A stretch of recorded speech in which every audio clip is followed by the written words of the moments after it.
Kanë kaluar 2 javë që kur megjithatë në Gaza ka hyrë në fuqi anëpushimi. Gjatë kësaj periudhe qetësie relative, Izraeli ende po e shfrytëzon rrethimin si mjet presioni mbi jetën civile në enklavën e shkatruar. Gjendja me urin vazhdon të jetë kritike, ndërsa spitalet ende përballen me mungesë të konsiderueshme të ilaçeve të nevojshme. Megjithatë, ndërsa anëpushimi në Gaza u shpall publikisht dhe presidenti amerikan Donald Trump për momentin mbetet arkitekti i këtij anëpushimi, në anën tjetër të Palestinës, në bregun perëndimor të pushtuar, Izraeli vazhdon gjenocidin e heshtur dhe spastrimin etnik shtëpi pas shtëpie.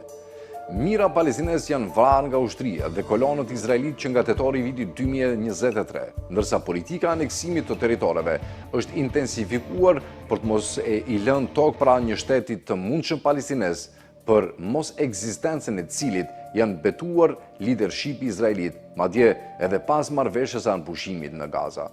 Kjo politikë padyshim do ta minojë marrëveshjen e anëpushimit, ndërsa shteti palestinez është vija e kuqe e Hamasit dhe shteteve garantuese të paqes. Prandaj, presidenti amerikan është para një testi serioz për të dëshmuar se ndikimi i tij për ndaljen e gjenocidit në Gaza është një lojë politike për të lejuar Izraelit aneksimin e tokave palestineze apo përpjekje serioze për t'i dhënë fund gjenocidit dhe krijimin e shtetit palestinez.